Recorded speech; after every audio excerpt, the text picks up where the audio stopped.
Hi guys, it's Ken here.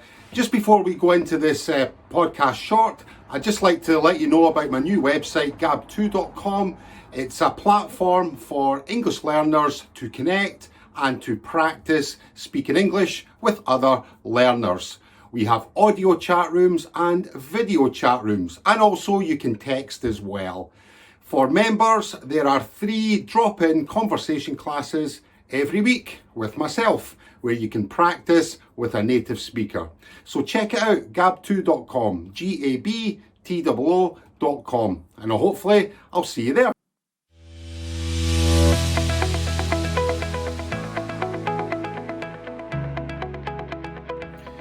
Hi, it's Ken here. This podcast short is with myself, Ajarn Ken. We've got teacher Tino and teacher Michael, another couple of English as a second language teachers from Instagram that I know very well. Now this podcast short, we'll look at a question. It's a very, very common question I get to my Instagram channel, Get English Tips. And it is how to be an expert in English.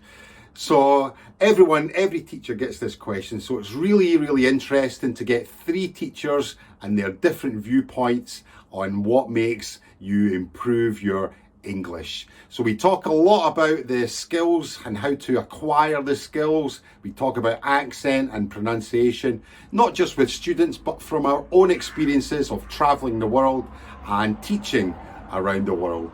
So very, very interesting. I really hope that you find it useful and you get a lot from it. And if you haven't already done so, please subscribe to my YouTube channel to get all the latest English lessons that will help you to improve your English skills. So without further ado, here's the podcast short.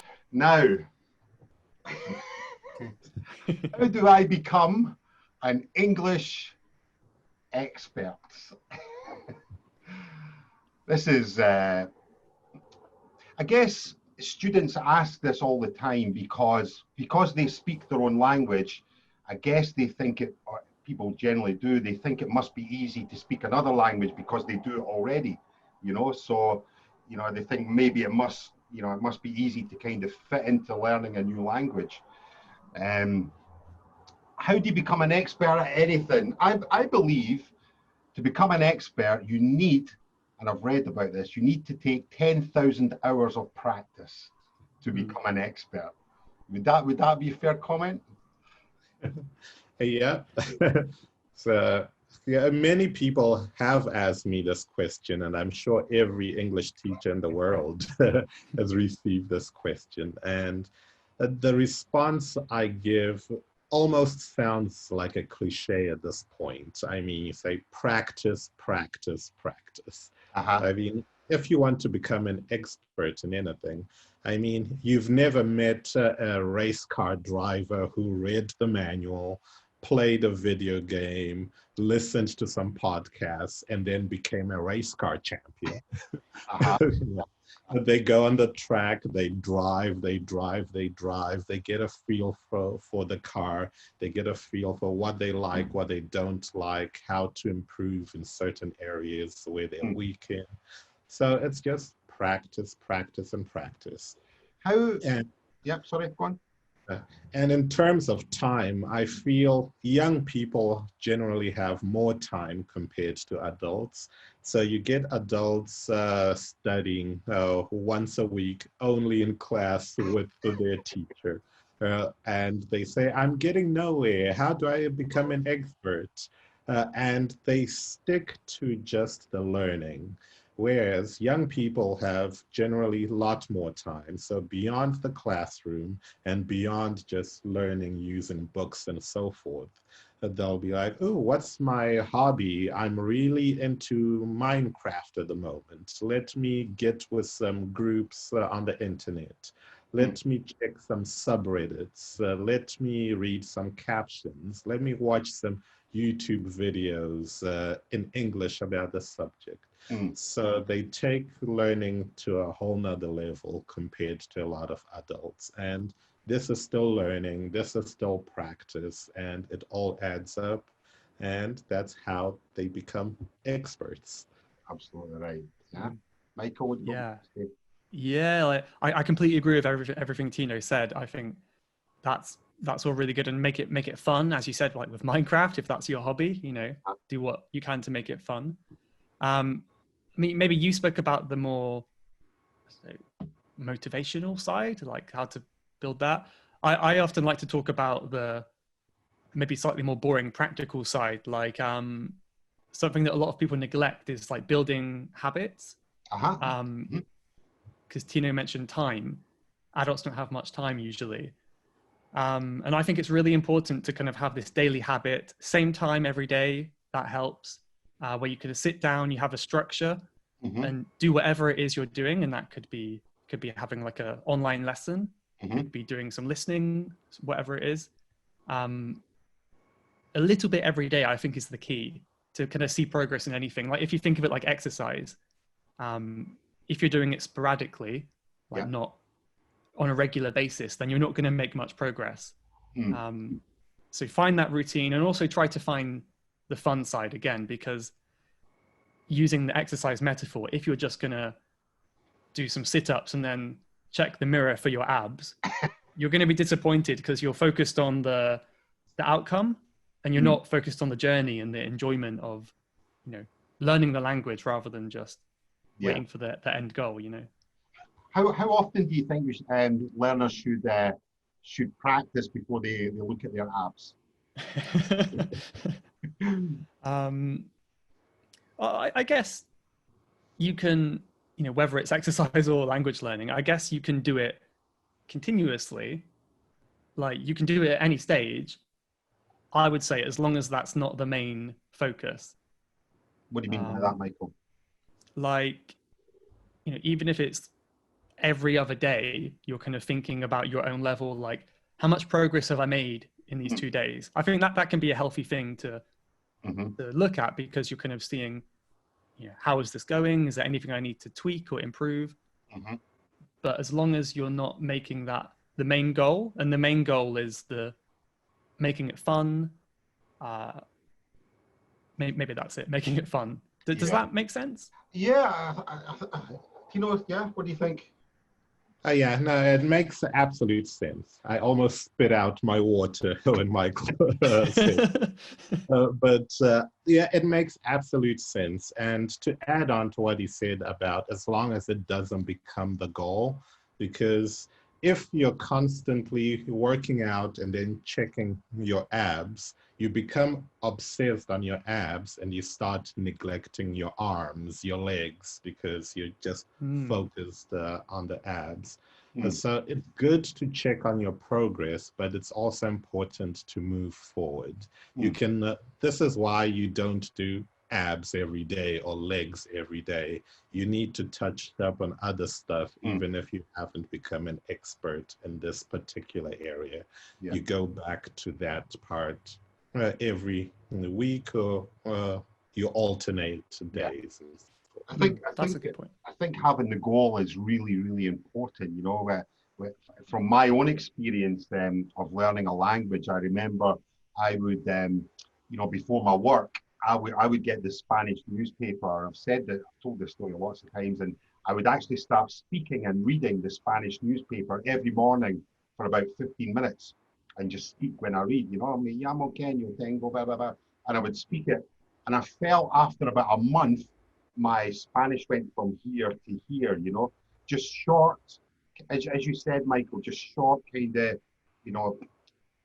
I don't know, it's just short hits into the language. So you don't become, I guess, not too bored, but too overawed by everything. Everything becomes too much for you if you do it a lot, I guess, yeah. And I think a lot of students as well maybe feel that they're under kind of like pressure as well to have the end goal. So kind of making it as fun as possible is really, really kind of important, Oh yeah. Yeah, it's kind of, maybe just to summarize what we were saying, or what I was saying, another metaphor that you could use is like if you're taking a long journey in a car, like you could think about, like, the question could be, how can I get to the end of this journey as soon as possible, or in the best way possible? But maybe the question itself is not the best question to ask. Maybe you should be asking, how can I make the journey more efficient? Like, how can I make the journey more fun? Mm-hmm. But Mm-hmm. not focus on just where you're going, because else the entire journey is going to be miserable and you'll be really impatient. Absolutely, absolutely. I remember, again, I'll tell you a little story. When I was in Spain, I remember looking for an apartment to rent, and I was very, very shy speaking Spanish. I would cover my mouth, like this, and I thought, oh, there's an apartment, a beautiful apartment. Let's stay Aguilar. Had the phone number, so I wrote it down. But then, as you said, I kind of wrote a dialogue. What am I going to say? What are they going to reply? How is the conversation going to go? And I kind of practiced on that, and I made that my little stops, my pit stops on my learning, to see how far I was progressing. And a couple of days later, I had the courage and I phoned up, and the conversation went exactly how I thought it would go, and I got the apartment. But I was very, very tough. I was very, very, I was really pleased with myself that I'd seen myself taking that little bit of progress, So, which is cool.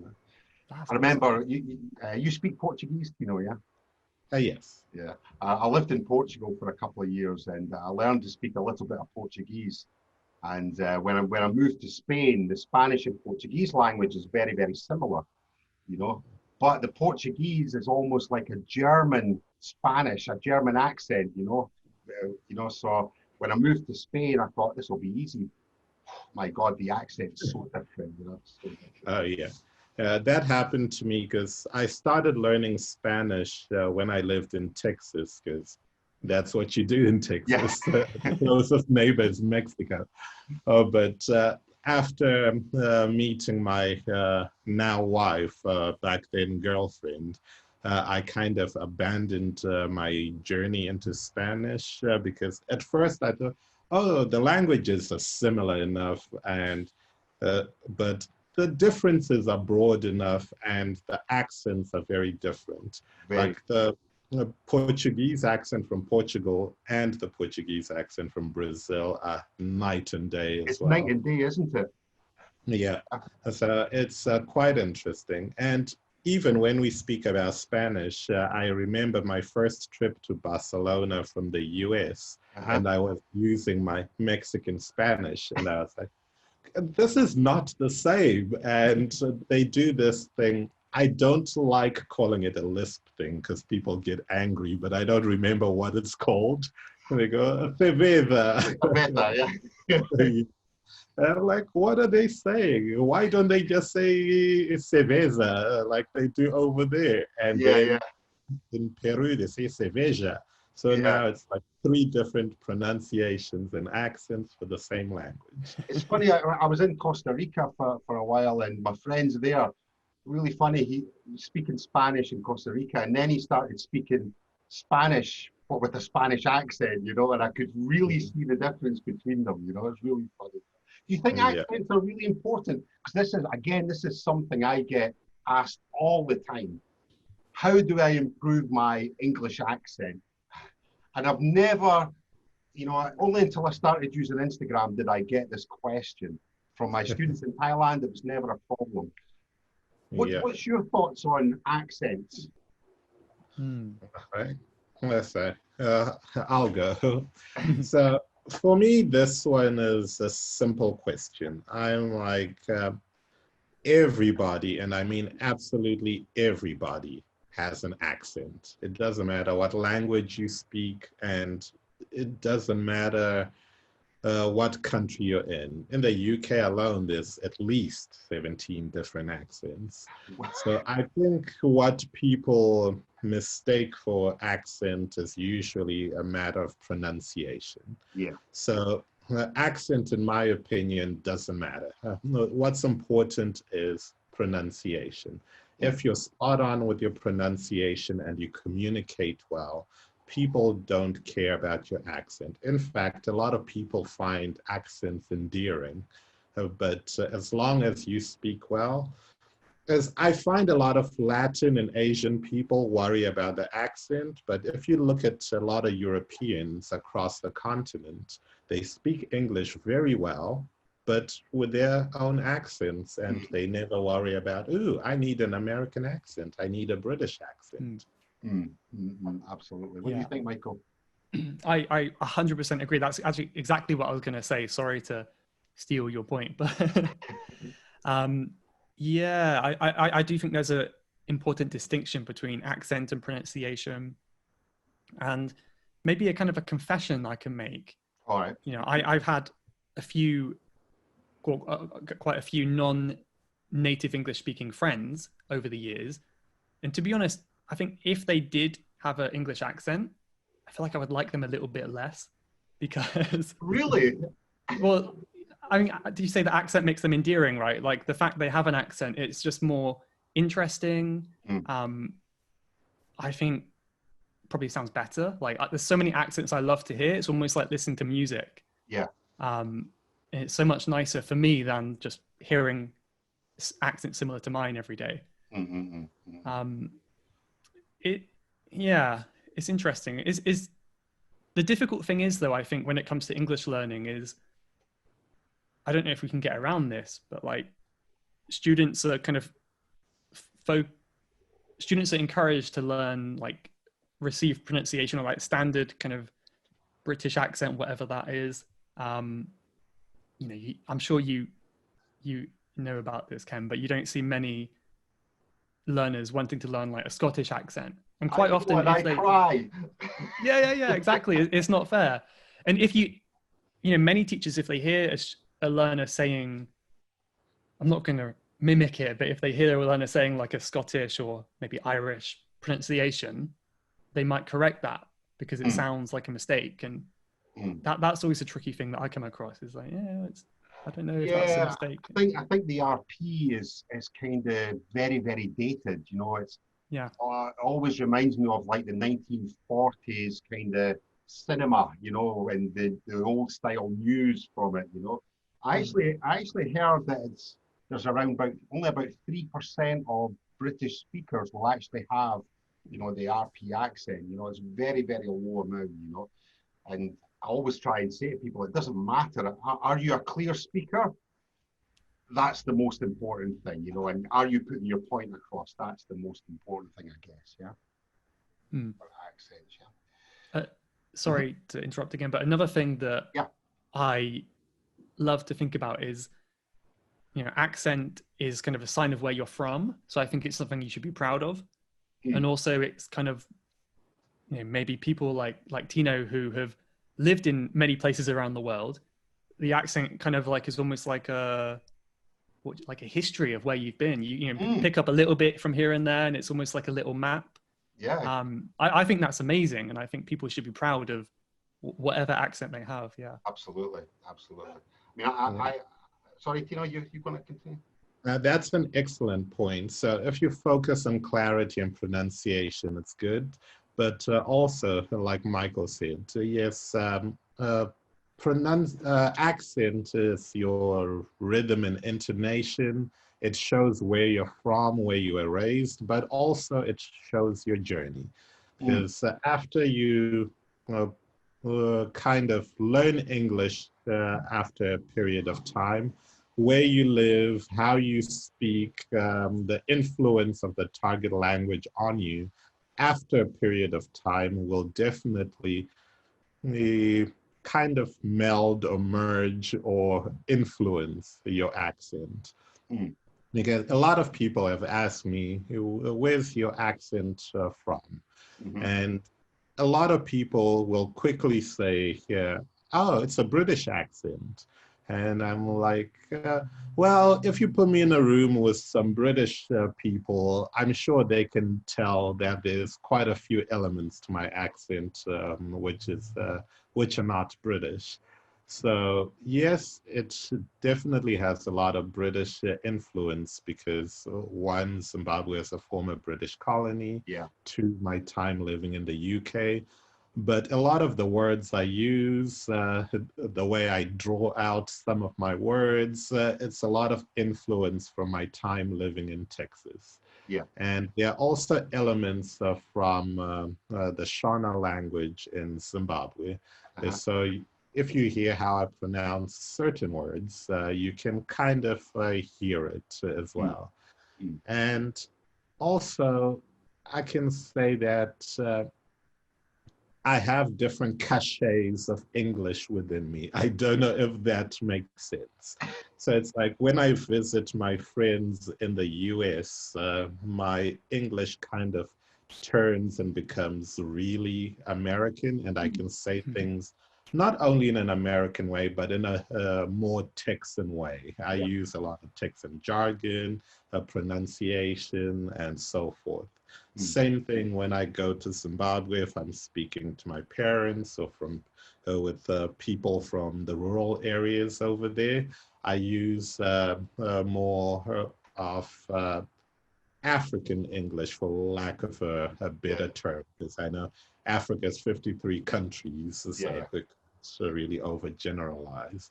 And if I'm in the UK, my vocabulary and everything changes as well. It's more like I start using things like made, bang on, knackered, blah, blah. Things that I wouldn't use necessarily if I'm in the US or in Zimbabwe, or depending on the level of the student in Brazil as well. Yeah, absolutely. I think when you go traveling as well, your accent and your vocabulary and how you speak actually becomes more, not flat, but it becomes less regionalized, if you like. Becomes so everyone can kind of get a grasp of what you're saying. I know when I spoke to my brother on Skype after not speaking for a few months, and immediately he went into the Scottish Dundonian accent where I'm from, and it took me about 2 seconds to actually grasp on to what he was actually saying. Excellent, interesting stuff. So I hope you enjoyed that little podcast short, and I hope you've learned something from it. It's always great to have different teachers together discussing different aspects of English. Don't forget to check out gab2.com, gabtoo.com, for a platform to connect English learners all around the world. And also remember, there are 3 drop-in classes every week for members of Gab2. So hopefully I'll catch you soon. Bye for now.